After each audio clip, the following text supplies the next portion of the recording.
I always thought the worst my HOA could do was fine me for leaving my trash cans out a few minutes too long, until the night I found a hidden tunnel carved directly beneath my house. My name is Keith Wood, and I'd lived in this home for over 20 years without a single structural issue. But over the past few weeks, strange vibrations kept shaking the floorboards, soft at first, then strong enough to rattle tools off my basement shelves. I thought maybe it was roadwork or a busted pipe, until the concrete slab in the back corner of my basement began to bulge upward. When I brushed away the loose soil, I uncovered a gaping hole leading into darkness, warm air rising from below, carrying the smell of fresh earth and machine oil. I climbed down with a flashlight, and what I saw made my blood run cold. Support beams, cables, a generator humming, and a set of construction plans stamped with the logo of my HOA. Someone know Delilah Gray, our power-hungry HOA president, had authorized a secret tunnel straight under my property, and I was about to blow their entire scheme open. If you'd asked me a year ago whether I had any problems with my neighborhood, I would have laughed and said no. I bought my house back in my early 30s when prices were sane and life felt simple. It wasn't fancy, 3 bedrooms, a comfortable backyard, a garage big enough for my old Ford, but it was mine. I built a small woodworking station, planted 2 maples in the front yard, and spent most weekends grilling with my neighbor Tom Barrett, the kind of guy who'd lend you a ladder without you even asking. Life was quiet, predictable, good. Then came the HOA overhaul. When I first moved in, the HOA was little more than a formality, collecting small dues, funding seasonal decorations, occasionally reminding us to keep our lawns trimmed. Nothing extreme. But last spring they elected a new president, Delilah Gray, a woman with a sharp chin, sharper voice, and a smile so tight it looked like it might crack her face if she ever loosened it. Delilah treated the HOA like her personal empire from day one. She wore bright pink blazers to every meeting, carried a clipboard like it was a weapon, and delivered rule violations like she was serving court summons. She once fined a resident because their seasonal wreath clashed with the neighborhood color palette. Another neighbor got a warning because his trash can was visible from the street for 12 minutes past the allowed pickup window. 12 minutes. I stayed off her radar for as long as possible, but of course that couldn't last. The first time she targeted me was over my front yard tools. I had left a rake against the porch rail, not thrown across the lawn, not blocking anything, just leaning there while I went inside for water. 2 hours later, I returned to find one of her infamous yellow violation slips taped to my front door. Yard equipment visible, from street must be removed immediately or fined. I remember holding the slip, looking around, half expecting a hidden camera crew. But no, it was real. I threw the slip away and dismissed it as a ridiculous technicality. Then came the HOA's new beautification guidelines, where Delilah insisted all homeowners repaint their shutters in one of 3 approved shades of beige. Mine were a dark walnut, tasteful, subtle, perfectly fine by any sane standard, but apparently not community cohesive. I ignored that one too. That's when the strange behavior toward me began. Delilah would slow her walk when passing my house eyes, scanning my yard like a predator searching for weaknesses. She once stood across the street for nearly 10 minutes, just staring at my siding, no camera, no clipboard, just staring as if she was trying to measure something. Looking back, I should have realized then that she had plans far bigger than enforcing paint colors. The first real sign something was wrong happened during an HOA meeting I forced myself to attend after receiving 3 passive-aggressive reminders in the mail. The meeting room inside the clubhouse smelled like burned coffee and printer ink. I sat near the back, sipping water from a paper cup, trying to stay awake, as Delilah droned on about holiday banner sizes and hedge trimming safety. Then she cleared her throat and moved to the infrastructure enhancement proposal. Her words sounded polished, rehearsed. Something about upgrading drainage paths, modernizing underground utilities, and optimizing land usage for the benefit of the entire community. Most people nodded along. One man clapped. I stared at the blueprint, projected onto the screen lines, grids, shapes, none of which made any damn sense to me. But then she said a phrase that jolted me upright. Some access will be required through older easement zones behind certain lots, including Lot 27. Lot 27 was my house. I raised a hand. What kind of access? Delilah gave me that smile, the one that never reached her eyes. Oh, just temporary work behind your property line. Nothing that will affect your home. Can we see the detailed plans? I asked. They're still under review, she replied instantly. Too quickly. Another red flag. After the meeting, Tom caught up with me in the parking lot. He shoved his hands into his jacket pockets and said, "Keith, something's off. She's been talking to the contractor reps more than usual. Real secretive stuff." "Yeah," I muttered, I noticed. "You think this is just drainage upgrades? I don't know, Tom. But when Delilah says, "Trust me," that's when I trust her the least. We both laughed, but there was a heaviness behind it. Over the next few weeks, Delilah and the board kept pushing for this infrastructure project, but no one, not one single homeowner, was shown a full set of plans. All we got were pretty diagrams with blue arrows and vague labels like Future Improvement Zone. Meanwhile, I began noticing strange things around my yard. Flags and paint marks appeared behind my fence, fluorescent pink, the exact shade of Delilah's blazer. One morning, I caught two men with measuring equipment pacing along the back edge of my property. "What are you doing?" I asked, stepping outside. "HOA Assessment 1 replied without looking up. "Assessment for what utility alignment?" I looked past them and noticed something odd. Their equipment was pointed not toward the street but toward my house. When I questioned them again, they simply said, "Talk to your HOA president," and drove off. That night in bed, I heard the faint vibration again, like a distant engine. My house had always been silent enough to hear the refrigerator cycle on. This was new. Over the next several days, the vibrations grew more consistent, sometimes rhythmic tap, tap, tap, other times like a low grumble.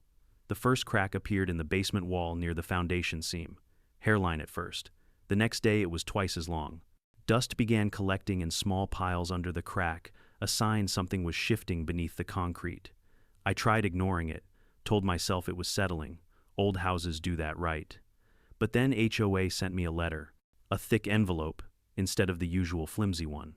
Inside was a structural integrity concern notice, stating that my house may pose a risk to community property values and that HOA strongly recommends allowing a board-approved inspector to evaluate sub-foundation stability. I knew exactly what this was, a setup, a push to get inside my house, and the timing was too perfect to be coincidence. I refused access. 2 days later, Delilah herself came knocking. She had a folder tucked under her arm, her hair perfectly sprayed into place. "Keith," she said sweetly, "I'm concerned about your home." "Are you?" I replied, blocking half the doorway with my body. "We've received reports of unusual movement. As HOA president, it's my duty to ensure the safety of all residents. If something is wrong with your foundation, we need to act quickly. My foundation was fine until a month ago." She blinked, taken aback for half a second, before regaining her composure. "Well, things age. So does common sense, but you don't see everyone losing it." Her smile twitched. "Keith, refusing an inspection may be considered non-cooperative under Section 14B of the Community Code." "That's funny," I said. "I don't remember signing anything giving you the right to inspect my home whenever you feel like it." Her lips pressed into a flat line. "Keith, don't make this harder than it needs to be." I closed the door. Hard. And as the lock clicked into place, a chill crawled up my spine. Because by then, the vibrations under my house had grown strong enough to make the floorboards tremble. Something was happening down there. And Delilah knew exactly what it was. The night I truly realized something was wrong started with a thud strong enough to shake a picture frame off my living room wall. I was sitting in my recliner trying to ignore the constant vibrations under the floorboards when the whole house shivered like a truck had slammed into the side of it. I jumped up, heart pounding, and rushed to the basement. The air felt different down there. Stale, warm, almost breathing. A faint draft brushed against my legs as I descended the wooden stairs. The light bulb flickered, then steadied, illuminating the concrete walls and the fine powder of dust blanketing the floor. The crack I'd been monitoring for days had doubled again. A thin line, but deep. Too deep. I crouched beside it, running my fingers along the edge. The concrete was cool, but the draft coming through was warm, almost humid, like someone exhaling into the foundation of my home. A house doesn't breathe. People do. "So this is how it starts," I muttered. I leaned closer, hesitated for a second, then pressed my ear against the floor. Tap, tap, tap, whirr. It wasn't settling. It wasn't pipes. Someone somewhere beneath me was digging. I shot up to my feet, anger and unease twisted together in my chest. Delilah. Of course it had to be Delilah. For years, she'd tried controlling how tall my grass could grow or how long I could leave my truck in the driveway. But digging under my home, it felt insane, impossible, criminal. And yet my house was shaking. I spent the next day doing what any normal person would do, trying not to lose my mind. I checked my water meter, gas lines, even called the city utilities department. They confirmed there was no construction scheduled anywhere near my property. No maintenance, no pipe replacement, nothing. "Are you sure?" I asked the woman on the phone. No underground work of any kind, sir, she said firmly. If anyone is digging under your property, they are doing it without city authorization. That sentence hung in the air long after I ended the call. Without authorization, that meant illegal. And illegal in my neighborhood almost always meant HOA related. The next night, the noise grew louder. This time, it wasn't a subtle vibration. I could feel the rhythm of shovels striking dirt. The basement walls hummed like a living creature. I stood in the middle of the room, listening, frozen in place. Then it happened again. Thud. This one came from directly under my feet. I staggered backward, nearly tripping over a box of old tools. And that's when I saw it something new, something I hadn't noticed before. In the back corner of the room where the floor met the wall, the concrete was bulging upward just slightly but unmistakably. A small mound of displaced soil had begun to form beside the seam. Okay, nope, not normal, I said aloud, though no one was there to hear me. Dust drifted down from the ceiling joists, sprinkling over my shoulders like ash. I grabbed a flashlight and approached the bulge. The soil was fresh, still damp. When I touched it, the warmth startled me. Freshly dug dirt doesn't stay warm for long unless someone was currently beneath it. A bead of sweat crept down my spine. My hands shook, but I grabbed a trowel from my toolbox and began scraping at the mound. The loose soil gave way easily, sliding aside like it had been pushed up only moments earlier. After a few minutes of digging, the flashlight beam caught something that made my stomach drop. A gap, a hole the size of my fist. The dirt collapsed inward as I cleared more of it, and soon I could see down into darkness, a narrow vertical opening, descending at least 3 or 4 feet before turning into what looked like a horizontal tunnel. A tunnel under my house. I sat back, breath shallow. For a long moment, all I could do was stare into the void beneath my foundation. Then the anger rose again, hot and sharp. Well, Delilah, you've finally lost your damn mind, I whispered. But curiosity overrode caution. I wasn't about to wait for my house to cave in around me. I needed to know exactly what I was dealing with. I grabbed a coil of rope, tied one end to a structural beam, looped the flashlight around my wrist, and lowered myself into the hole. The air grew warmer. As I descended, the smell of fresh dirt and diesel fuel mixing in a suffocating blend. My boots hit the bottom with a soft crunch. I crouched, shining the light ahead. A tunnel stretched forward, narrow, uneven, but undeniably man-made. Wooden supports lined the walls, crudely hammered into place. The flashlight beam danced across discarded water bottles, muddy boot prints, a half-eaten energy bar. Multiple people had been down here. Recently. This is insanity, I muttered, taking a cautious step forward. I followed the tunnel for 10 yards, maybe more. It curved slightly, then opened into a larger chamber, a hollowed-out pocket reinforced with planks. The ceiling was low. I had to hunch to avoid scraping it. In the center of the chamber sat a small generator, one of those compact construction models. It hummed softly, powering a set of work lamps clipped to rebar hammered into the dirt walls. The orange glow cast long shadows across coils of extension cords, a stack of plywood, and what looked like survey equipment. But the thing that made my heart stop was sitting on a wooden crate near the wall. A rolled blueprint. I lifted it with trembling fingers. The paper smelled like dirt and chemicals. The corner of the page bore an unmistakable stamp: Graywood Estates Homeowners Association, Infrastructure Expansion Plan. Authorized by President Delilah Gray. I stood, frozen, the generator humming behind me. Every thought in my head went silent. This wasn't speculation anymore. This wasn't paranoia. This wasn't a misunderstanding. My HOA president had signed off on a construction project underneath my home, without permission, without permits, without notifying the city. I swallowed hard, adrenaline hammering through my veins. That's when I heard voices echoing down the tunnel. I killed the flashlight, instantly plunging the chamber into flickering generator-lit shadows. I ducked behind a stack of support beams, heart racing. The voices grew louder. "Just need another 20 feet today," one said. Male voice. "Rough, tired." "That's pushing it," another replied. "We're already under the slab of lot 27. If this shifts, the whole thing could collapse." And then I heard the unmistakably sharp-clipped voice of Delilah Gray. "We don't have time for excuses. The sooner we get through this section, the sooner we can demonstrate the structural risk and move forward with the condemnation process." My blood ran cold. Condemnation. They were planning to declare my home unsafe, to take control, to force a buyout, to get my property for pennies. Delilah stepped into the chamber, her shadow stretching long across the dirt. She wore a reflective vest over her pink blazer like she was cosplaying as a construction manager.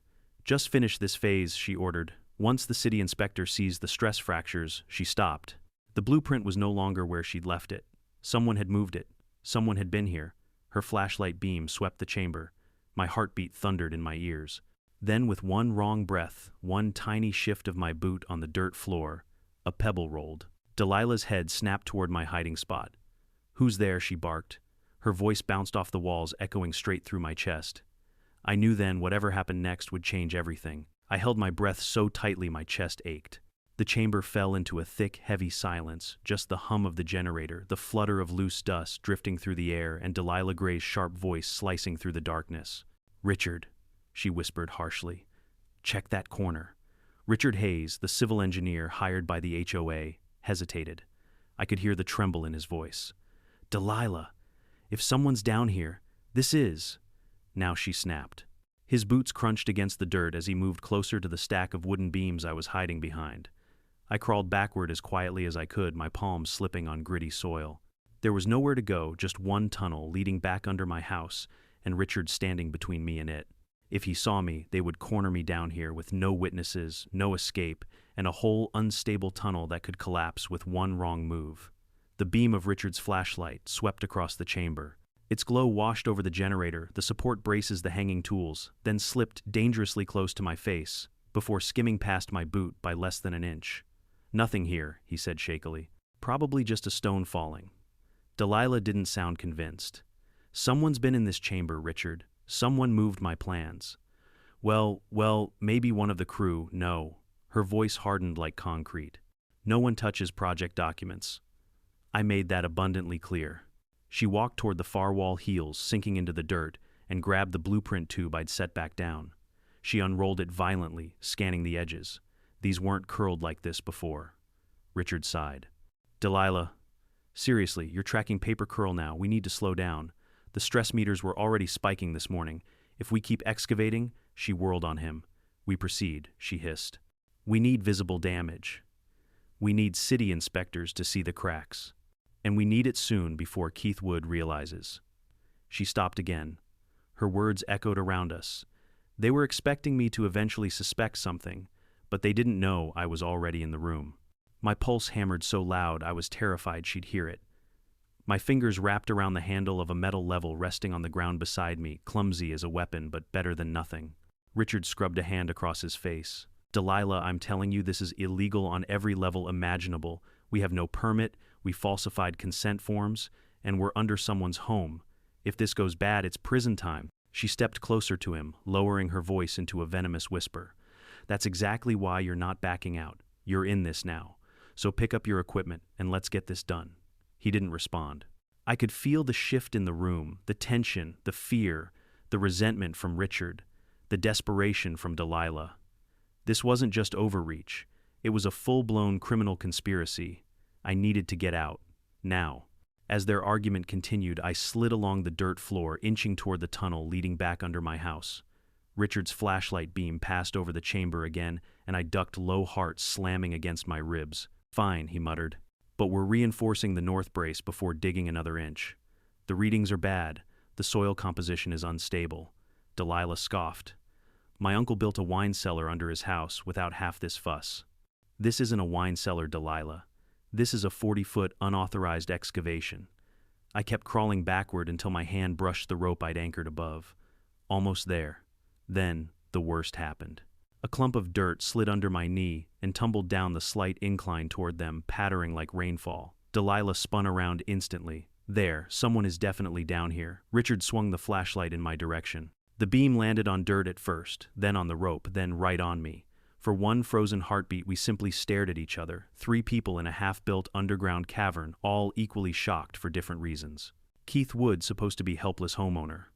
Richard Hayes, panicked engineer. Delilah Gray, queen of the HOA underworld. And I had just caught them in the act. What the Keith Richard blurted out, face draining of color. Delilah's jaw clenched so tight I thought her teeth might crack. "You," she seethed. I scrambled to my feet, gripping the metal level like a makeshift club. She took a step forward. "You have no business being here. You're digging under my house," I shouted. Richard raised his hands. Keith, just calm down, I snapped. You're tunneling under my property without permits, without consent, and you think I'm the one who needs to calm down, Delilah pointed at me. You are trespassing in an active construction zone. I almost laughed. Trespassing, under my own house, she didn't flinch. You signed the easement authorization. No, I growled, stepping forward. I damn well didn't. Her expression twitched a microscopic crack in her mask. Richard took a cautious step between us. Keith, listen, we didn't mean for any damage. You already caused damage, I snapped. You've undermined the slab. You cracked my foundation. You risked collapsing my property for what, so HOA can claim my house is unsafe and take it, Delilah's lips curled. You're being dramatic, am I, because I found this. I held up the blueprint I'd tucked partially into my jacket. Her face drained of color. You stole HOA property, she said sharply. You broke the law, I shot back. Multiple laws. And I'm betting the city, the county, and the state will be very interested in this. Delilah stepped closer, lowering her voice dangerously.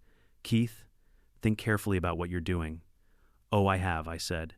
Every vibration, every crack in my basement, every strange marking behind my fence. I've been thinking real hard. She stiffened, realizing threats weren't working.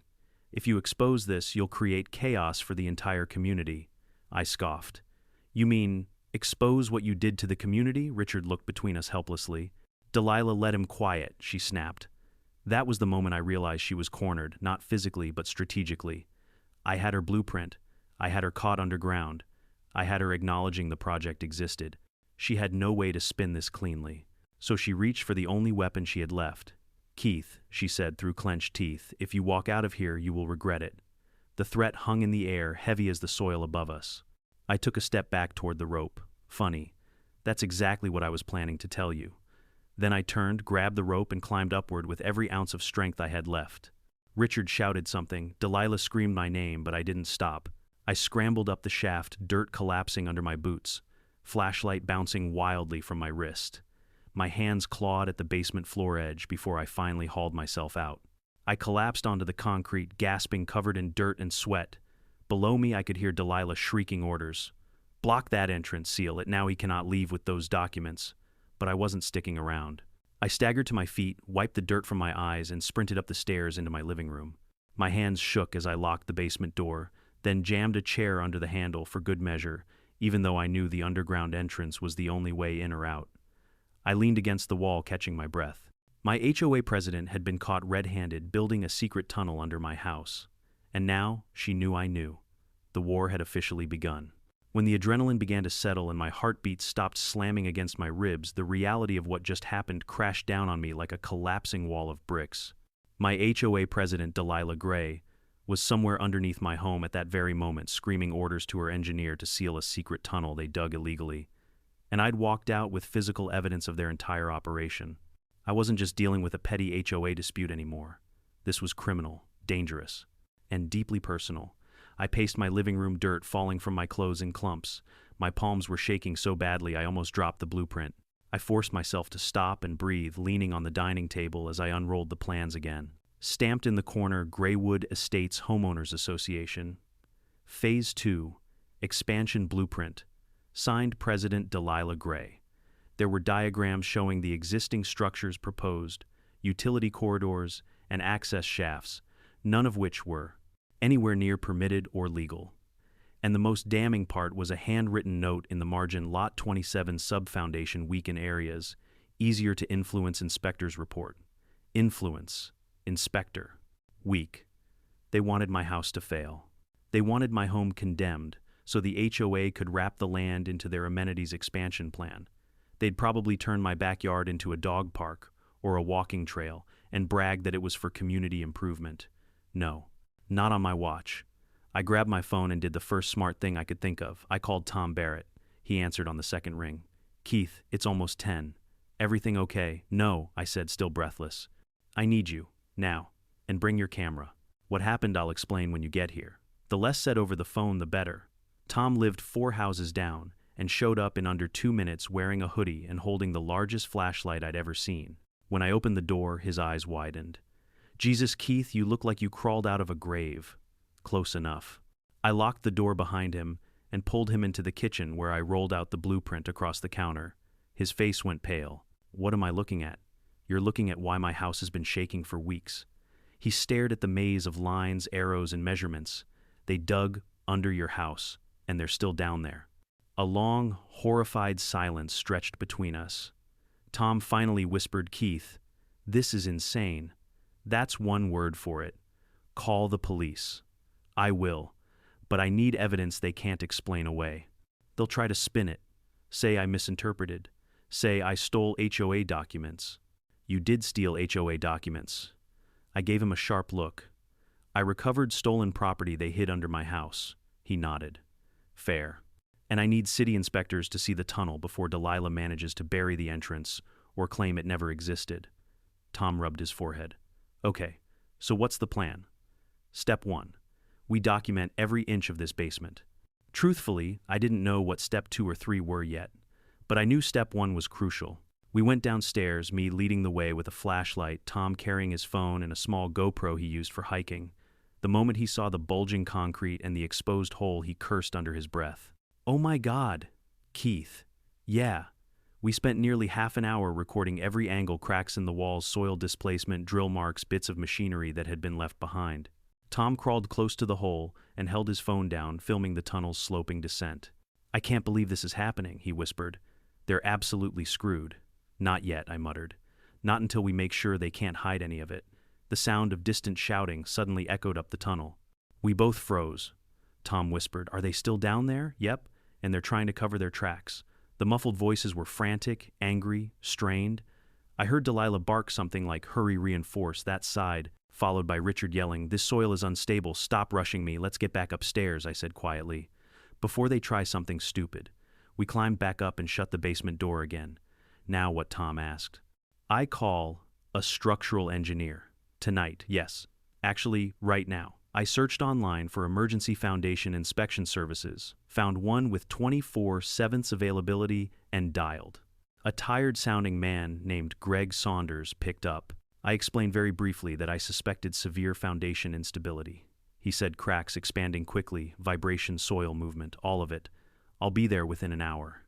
As soon as I hung up, Tom said, "Keith, we need more than just him. We need someone official." "I know." I opened my email and began typing to the city's building safety division. I attached 3 of Tom's clearest photos and explained that something was compromising my foundation and growth of underground cavities was suspected. I didn't mention the tunnel yet. I wanted a formal inspector on site before HOA could lawyer their way around it. Next, we needed an attorney. A neighbor had once mentioned a lawyer who handled HOA disputes, Evan Turner. I found his website and filled out an emergency contact form.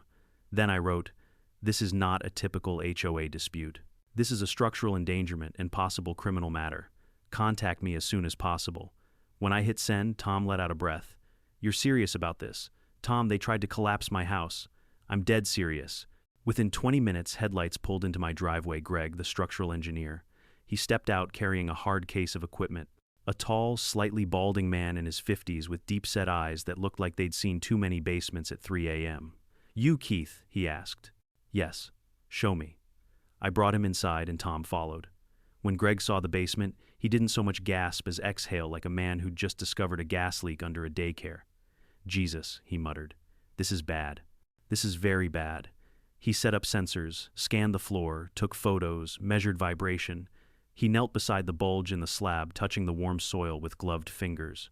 "This wasn't natural movement," he said. "This is excavation stress." I nodded grimly. "Look down the hole." He did, and he froze mid-breath. "That's a tunnel," he said quietly. "A tunnel dug without permit or safety clearance," I said. Greg closed his eyes for a moment, then stood up. "I'm calling this in. This is a level 4 hazard, potential risk of collapse. Keith, you cannot use this basement.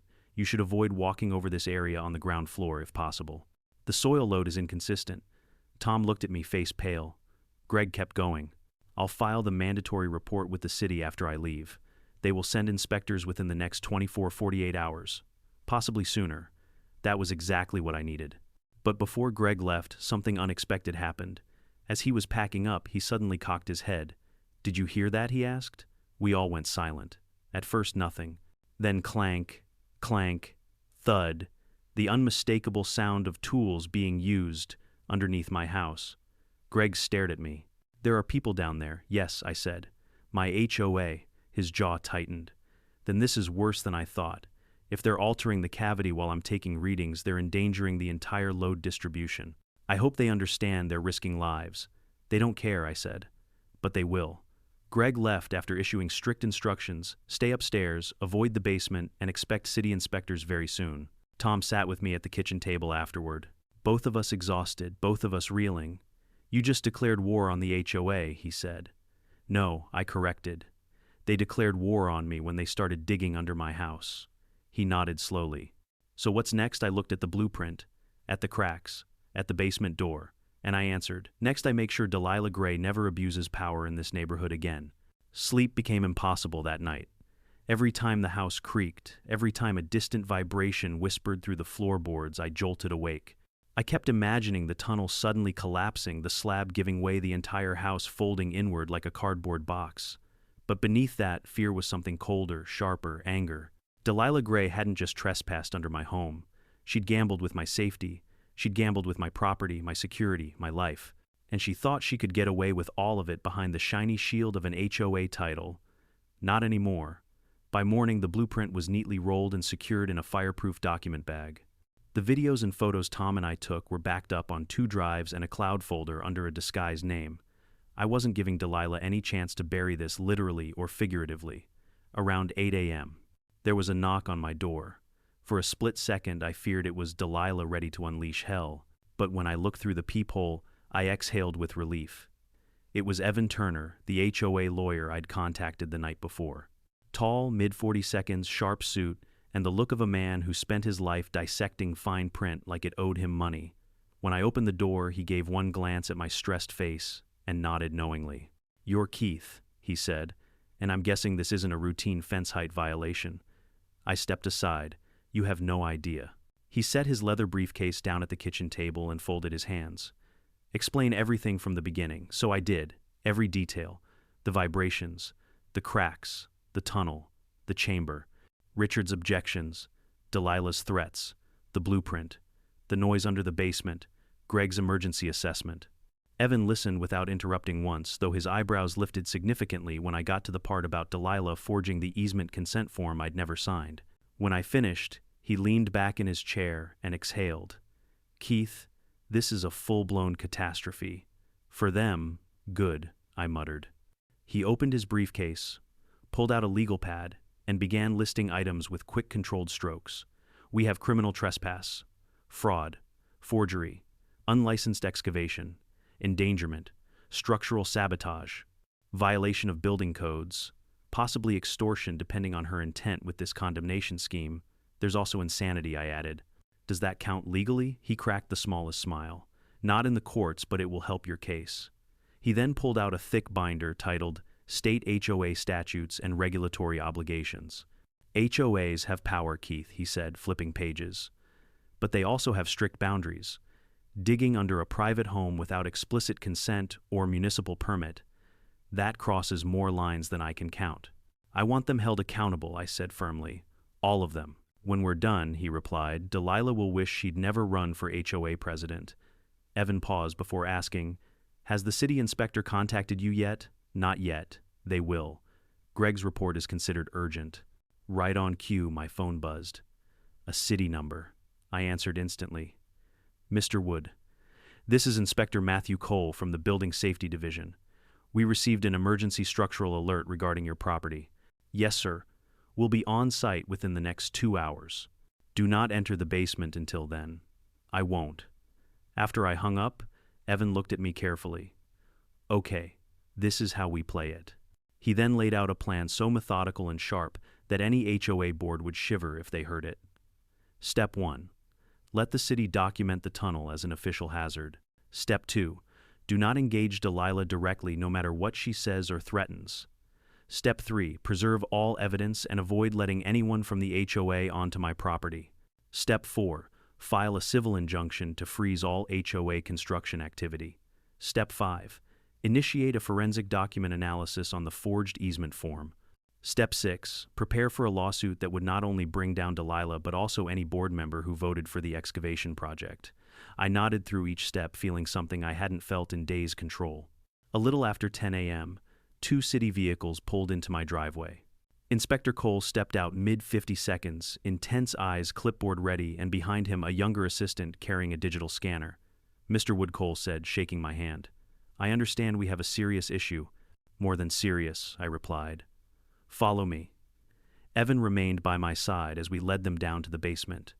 Cole crouched by the bulging slab, his expression tightening. Jesus, he muttered. This is an active void. He tapped the concrete. It echoed faintly. Hollow. The assistant scanned the floor with a ground-penetrating radar device. The screen lit up with red and blue pockets, air gaps, disturbed earth, unsupported soil. Cole's jaw hardened. There's a tunnel under here. I nodded. A big one. We'll need to access it. Evan cleared his throat. For safety, my client will not descend again. You can approach from the opening there. Cole peeked into the access hole, shining his flashlight downward. His face went pale. This is extensive. He turned to me. Do you know who did this? Evan stepped forward smoothly. Mr. Wood will provide all relevant documentation after your inspection is complete. Translation, get the evidence recorded first, then detonate the bomb. Cole nodded and directed his assistant to photograph and measure everything. After nearly 40 minutes, he stood up. Mr. Wood, Cole said gravely, this structure is not safe. We're issuing an emergency stop work order for any excavation in this neighborhood until we determine the origin of this tunnel. You're also prohibited from using your basement until further notice. That's fine with me, I said. The people who dug it are the ones you want. Cole looked confused, but Evan gave him a reassuring nod. You'll understand soon. Right as the inspectors were packing up, the moment I had been bracing for finally arrived. A sharp knock on the front door. Hard. Aggressive. Let me guess, I muttered. Pink blazer. Sure enough, when I opened the door, Delilah Gray stood on my porch, perfectly coiffed, lips pressed tight, holding a clipboard, like she intended to beat someone with it. Behind her stood 2 HOA board members, looking nervous and out of breath. Keith, she said coldly. We need to speak. Evan stepped beside me. No, you don't. Delilah blinked, surprised. And you are his attorney. The clipboard in her hand trembled just slightly. This is HOA business, she insisted, trying to regain control. Mr. Wood is required to Mr. Second, by word. Wood, Evan interrupted calmly, is required to do exactly nothing except follow city orders, which he is already doing. And you, Miss Gray, are trespassing. Delilah's face flushed. You cannot forbid an HOA president from addressing a community issue, Cole. The inspector approached the doorway. Ma'am, he said sternly, I'm Inspector Cole with the City Building Safety Division. We've issued an emergency stop work order on all underground activity and will be conducting an investigation. Delilah's lips parted. Stop. Work. Yes, he said. Are you aware of a tunnel beneath this home? She opened her mouth, but Evan cut in. Miss Gray will refrain from answering pending legal counsel. Cole frowned. Legal counsel. On a building code violation inquiry, Evan smiled. You'll see soon enough. Delilah swallowed hard. For the first time since she'd become HOA president, she looked afraid. I crossed my arms, meeting her eyes. You dug under the wrong house, Delilah. Her jaw tightened. This isn't over, she whispered. Oh, it's very over, Evan said. Just not for us. Delilah turned sharply and marched down my driveway, her board members scrambling behind her. Tom, who had been standing in the hallway silently this whole time, leaned in and whispered, She walks like she just lost a battle. I shook my head. No, I said quietly. She just realized she's about to lose a war. Delilah's heels clicked away down my driveway, like the ticking of a time bomb one she'd built herself, and suddenly realized was about to blow up in her face. I watched her turn the corner, the 2 board members trailing behind her like frightened ducklings, and I felt something I hadn't felt since this nightmare started. Momentum. For once, the storm wasn't rolling over me. It was rolling toward her. Evan closed the door behind us and motioned toward the living room. Keith, things are moving quickly now, which is good, but it also means she's going to get desperate. Oh, I'm counting on it, I replied. Before we could say more, my phone buzzed again, this time with an email notification. I opened it and felt a surge in my chest.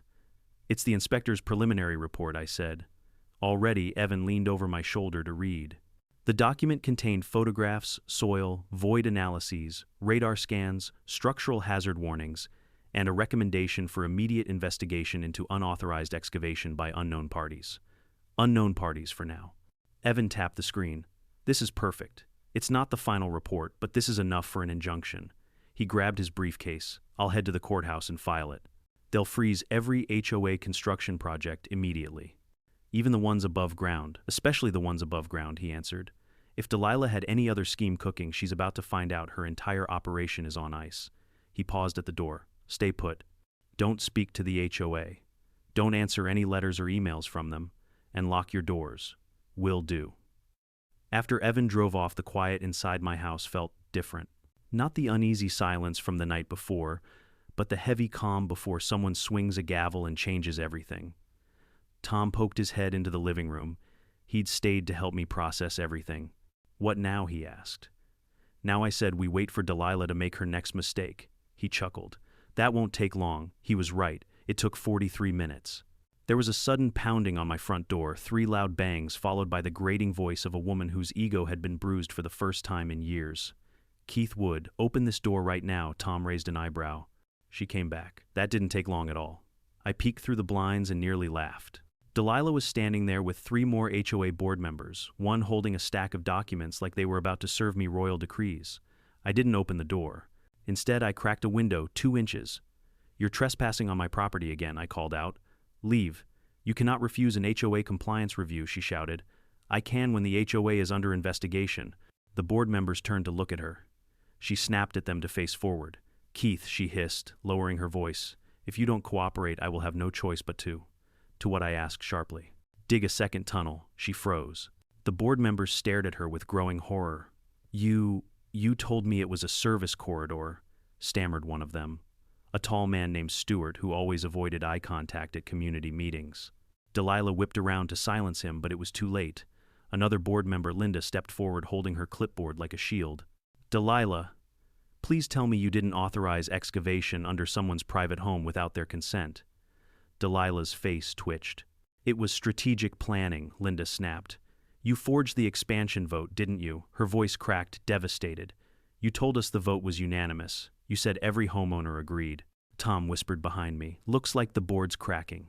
I folded my arms. Unless you have a warrant or a city inspector with you, you're done here. Delilah lunged toward the window. Keith, I am ordering you, Delilah, I said calmly. The city inspector already knows it was your tunnel. And my lawyer just filed a freeze on all HOA activity. Her jaw dropped. You went to the city without notifying the HOA first, I nearly burst out laughing. Delilah, you dug under my house. You don't get notifications anymore. The board descended into confused whispers. Delilah spun around furious. We're leaving, she snapped. Then she turned back to me with venom dripping from every syllable. This isn't over. Yes, it is, I replied. You just don't know it yet. Tom grinned as they scurried away. That went beautifully. Almost too beautifully. Now what? We wait for the fallout. The fallout came the next morning, loud, chaotic, and spectacular. At 9:12 a.m., a convoy of city vehicles pulled into the neighborhood. Building inspectors, code enforcement officers, and most satisfying of all, the city zoning compliance chief. Half the neighborhood came outside to watch. People whispered, dogs barked, curtains fluttered. The inspection team walked straight to the HOA clubhouse. Delilah, seeing them arrive, rushed outside wearing a blazer that looked like it had been ironed 20 times that morning from stress. She intercepted the officials, speaking quickly, hands flailing. But the zoning chief held up a hand sharply. Miss Gray, he said loud enough.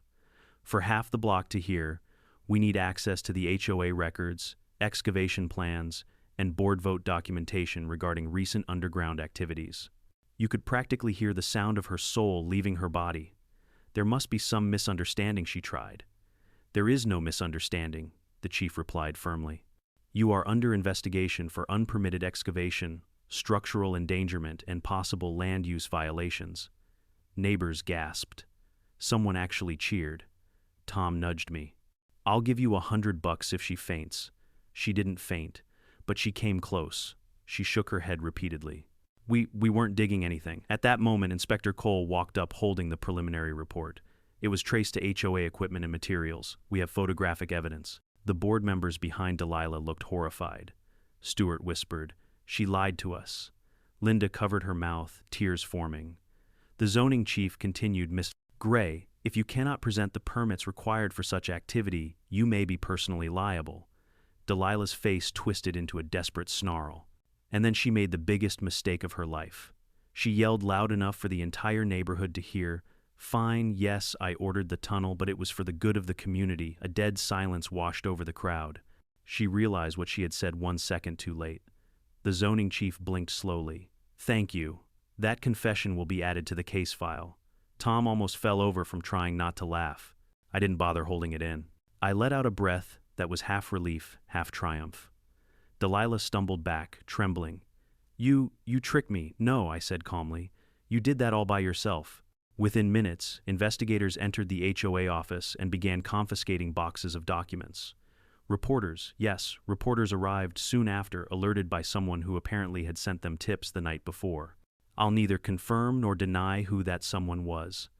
Neighbors surrounded me, firing questions. Keith, is it true she dug under your house? Did she really forge permits? Are we still paying HOA dues for this mess? Is the tunnel big, like movie big? I lifted my hands. Folks, let the investigators do their job. I'll have more to say when everything is official. But inside, I felt something powerful rising. For the first time in weeks, I felt safe. Not because the tunnel was gone, not yet, but because the truth had finally broken through the soil, and Delilah Gray was sinking fast. The chaos unfolding in front of the HOA clubhouse spread through the neighborhood like wildfire. People who normally wouldn't bother waving at each other during morning walks were now gathering in small crowds, murmuring, pointing, whispering like they were watching the finale of a TV drama filmed right in their cul-de-sac. And honestly, I couldn't blame them. This wasn't a petty fine. This wasn't a noisy neighbor dispute. This was their HOA president confessing to orchestrating a secret underground tunnel system beneath a homeowner's foundation. A homeowner who happened to have zero patience left to spare. I watched as zoning officials hauled out more files, more ledgers, more binders than I thought the HOA even owned. One thick binder had a strip of masking tape labeled Phase 2 Expansion, Confidential. That alone made several neighbors gasp. Tom nudged me. Think that's where they kept the evil master plans. Wouldn't surprise me, I said. Delilah was pacing in circles on the clubhouse lawn, muttering to herself, still trying to maintain an air of control, but it was slipping fast. Sweat had gathered along her hairline, and she kept tugging and smoothing her blazer like it was armor that could somehow protect her from reality. One of the board members, Linda, approached me, cautiously wringing her hands. Keith, I'm so sorry, she whispered, voice trembling. She told us the expansions were approved. She said the city signed off. She said every homeowner had voted yes. She lied, I said simply. Linda looked down. She lied about a lot, didn't she? Yes, I replied. And she put everyone in danger. Her eyes filled with tears. I trusted her. You're not the only one. Behind us, a man shouted. Are my HOA dues paying for that tunnel crap? A second neighbor yelled, do we get refunds? A third, does this mean the pool is canceled again? The situation had turned into a full-on revolt. But the coup de grace came 20 minutes later when a black SUV rolled into the neighborhood. Silent, controlled, unmistakable. Tom whispered, no way. The vehicle door opened. Out stepped Detective Harris, a local investigator known for handling municipal fraud cases. I'd only seen him once in a news segment, but even from that I remembered the look-sharp eyes beneath calm brows, the kind of man who could read your entire moral history just by watching you blink. He approached the zoning chief, exchanged a few quiet words, then turned toward Delilah. Miss Gray, he said firmly, I need you to come with me. That one sentence turned the neighborhood crowd into a collective jaw drop. Delilah took a step back, shaking her head violently. What? No, this is a mistake. I've done nothing illegal. Detective Harris maintained complete composure. You authorized an unpermitted excavation under a private residence. You forged signatures on at least one HOA authorization form, and preliminary evidence suggests misuse of HOA funds. I only did what was necessary for the community. Harris tilted his head slightly. The community disagrees. And for the first time that day, Delilah realized she had no allies left. Not one. Even Stuart, usually timid to the point of invisibility, muttered, You dragged us into this, Delilah. I hope they throw the book at you. That did it. Delilah's last thread of composure snapped. You all benefited from my leadership. You have no idea how hard it is to run this neighborhood. No idea what pressures I deal with. Her voice cracked, desperate. This community needs me. She yelled it like a final plea. The zoning chief responded dryly.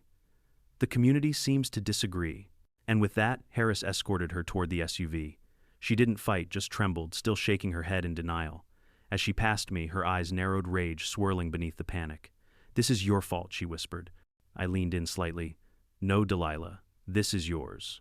The door shut behind her, and the SUV drove off silent again, like the punctuation mark on a sentence years in the making. Neighbors slowly dispersed, some cheering, some stunned, some recording videos, like they had front row seats at the fall of Rome. Tom stood beside me with a deep, satisfied sigh. "You did it, man." "Not yet," I said. "There's still the lawsuit." "Oh yeah," he grinned. Round 2. By noon, Evan returned from the courthouse looking like a man who had just pulled every legal lever available and enjoyed every second of it. "The injunction is approved," he said, stepping into my living room without sitting down. "All HOA activities are frozen. The city is launching a formal investigation. And Delilah will be spending her evening answering some very serious questions." "Good," I said. "What about the board? They'll likely be dissolved." "And the HOA, that depends," Evan said. "If enough neighbors vote to disband it, the city could appoint a third-party manager to unwind it." "What's your recommendation?" "Burn it to the ground legally," he replied without hesitation. We spent the next hour preparing all the evidence in carefully organized folders, digital and printed. Evan was meticulous, almost surgical. He categorized everything: photos, tunnel schematics, videos, forged signatures, inspector reports. When we finished, he looked up at me with quiet certainty. "Keith," he said, "you're going to win. And not just a little. This is going to set a precedent." I felt something loosen inside me, weeks of fear, frustration, helplessness, melting into a steadier, stronger emotion. Relief. That afternoon, the city posted an official notice on the HOA clubhouse door. HOA, operations suspended pending, investigation. Neighbors gathered around pointing, taking pictures. The empire Delilah built out of arrogance and control had finally collapsed. The board held an emergency meeting on the sidewalk, awkward, disorganized, panicked. Without Delilah's iron fist, they were like kids who'd lost their babysitter. Linda approached me again, this time with a different expression, one of resolve. "Keith," she said, "once this is over, I'll be first to vote for dissolving this whole thing." "Thank you," I said sincerely. "And, for the record," she added quietly, "you did the right thing, even if it was terrifying." I nodded. It was. By evening, the neighborhood felt lighter. People waved more. Kids rode bikes without being scolded about noise regulations. Someone even put up a grill in their driveway, and nobody said a word about smoke compliance. It was like the entire HOA had been suffocating everyone for years without them realizing it. But the day wasn't over yet. At 6:47 p.m., I received a call from Detective Harris. "Mr. Wood," he said, "I thought you should know." Delilah confessed to authorizing the excavation. She also admitted to forging the easement consent form. "We're still gathering details, but she's facing several charges." I closed my eyes, breathing out the longest breath of my life. "Thank you." And he added, "Your willingness to come forward prevented what could have been a structural collapse. You likely saved your own life." That part took me off guard. Saved my own life. Because Delilah didn't care if the tunnel weakened my home. She didn't care if the foundation gave way. She didn't care if I was inside when it happened. But I cared. And I fought back. After I hung up, Tom raised an eyebrow at the look on my face. "Good news. Better than good," I said. "Justice is coming." And for the first time in weeks, it felt like the ground beneath my feet was steady again, not hollow, not shaking, not stolen, just mine. The tunnel would be filled, the HOA would be dismantled, Delilah would face consequences. And my home, my sanctuary for over 20 years, would stand safe again. Tom clapped my shoulder. "So, what now?" I looked around my quiet living room, the evening sun slanting through the blinds, dust motes floating peacefully. Now, I could finally breathe. When everything was said and done, the tunnel under my house became more than evidence, it became a metaphor. Sometimes the things that threaten us most don't come crashing through the front door. They happen quietly beneath the surface, carved by people who believe their position gives them the right to control your life. But the moment you shine a light underground, the truth has nowhere left to hide. This whole ordeal taught me something powerful. You don't beat corruption by being silent. You beat it by standing up, documenting everything, and refusing to let fear make your choices for you. So let me ask you, have you ever dealt with an HOA nightmare or a neighbor who crossed the line? Drop your story in the comments. I read every one of them. And if you enjoyed this journey, make sure to subscribe so you never miss what happens in the next HOA meltdown.